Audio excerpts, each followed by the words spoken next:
Don't forget to subscribe and hit the notification button for more content. What an innocent time, you know, when they actually had wonders of the world.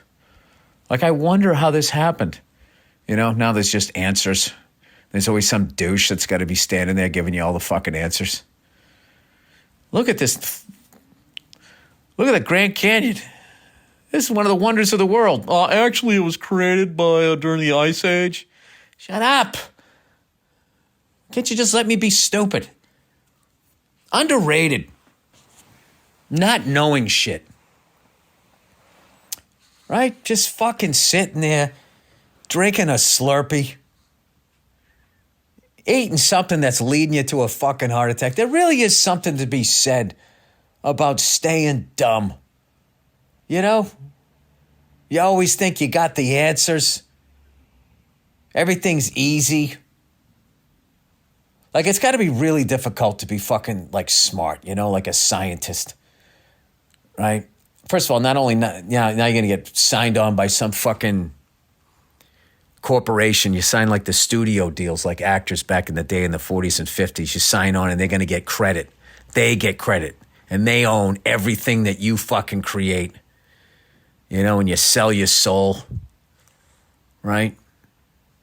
You probably got to bring your own fucking microscope. Cheap fucks. And you get in there and you got all of these mouth-breathing morons with no fucking background whatsoever questioning your work.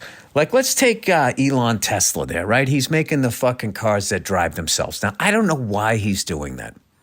I don't know why we fucking need that. I have no idea. I just hope the satellite will make the cunt in front of me move all the way up to the other gas pump.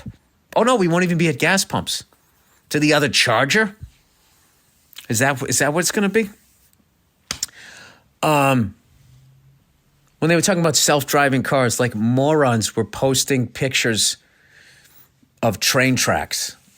Like, oh, why don't you just fucking do this? Or like, why don't you just take a train?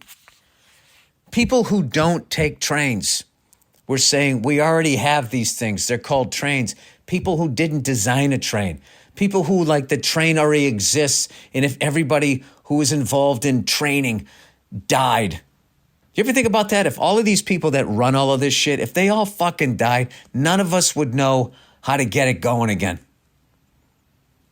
We just watch it all fall apart. Be like, that's an airplane.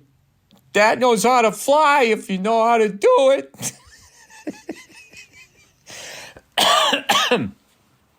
Sorry. I am in a weird mood. I am here to defend Buffalo. I've always had a good time when I've gone out there. And Buffalo is a lot like Philadelphia, where in Philadelphia, when you go there, right, you just think, man, nobody here knows how to read. It's just this overwhelming thought that this is just a high level of illiteracy. And the only other place that I feel that is when I go to Buffalo. Well, Baltimore too. Jesus Christ. Even every time, how many times are they going to try to build up the fucking bay? It's like, it's over. Nobody's going down there. Enough with the neon lights in the themed restaurants. No, I don't think that. I'm saying when you go to Philly, as the locals call it, you ask anybody in Philadelphia where to get the best cheesesteak, and every one of them says someplace different.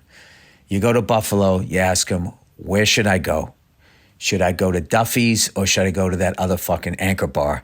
And they both look at you like, no, you don't go either place. That's where the tourists go. And that's like whenever they show those stupid fucking cheesesteak places in Philly, they always show Geno's, Pat's or Geno's, whatever the fuck it is.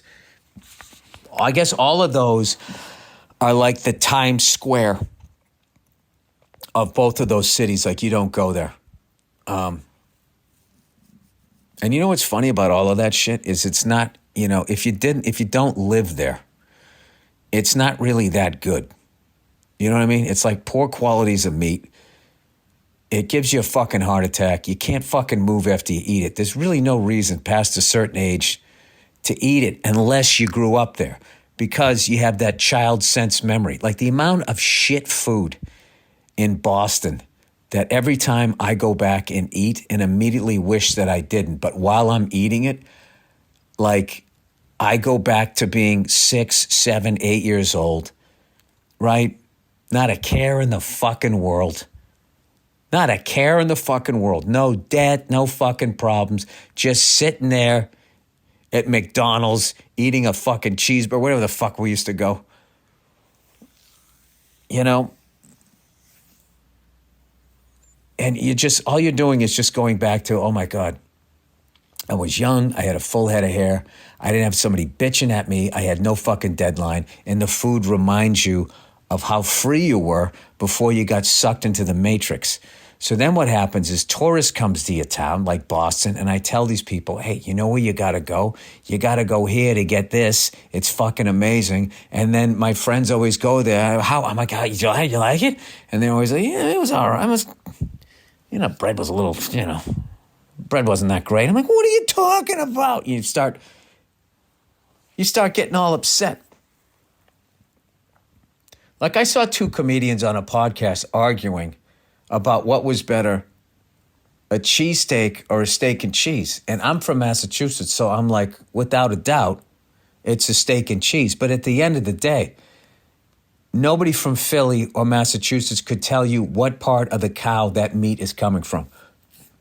I'm going to guess the hoof. All right. Having said all that, every time I go to Philly, I get a cheesesteak. Every time I go to Buffalo, I get wings. And every time I go to Boston, I get a steak and cheese. And that's just it. And that's how it's going to be. And I am just staying at a nice, dumb level of cuisine. I like doing that. I don't like this, this infused this, that infused that. I'm not into that shit. I like the straight heart attack. You ever see interviews of Jackie Gleason, like right before he died?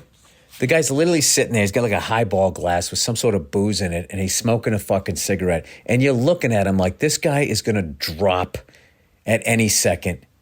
He knows it. The whole fucking world knows it, and he didn't give a fuck. There's really something to be said about that, is everybody's sitting there trying to eat healthy and organic food and all that. It's like, or you could go the other way. You could go the other way and just not give a fuck. Right? And just smoke and drink and fuck and sock. Sorry, went Tony Montana there. Like, can you imagine just like never going to a heart doctor and just being like 50 pounds overweight and just ordering a hot fudge sundae? Like, how fun would that be? Bringing, because you're so full of fucking salt from whatever fucking shit you just ate. I don't know. I'm probably thinking all of this because it's the first 10 days of the month when I go on my little fucking thing here. Just so I can prove to myself that I have some sort of control in my life. Isn't that what we all want to feel?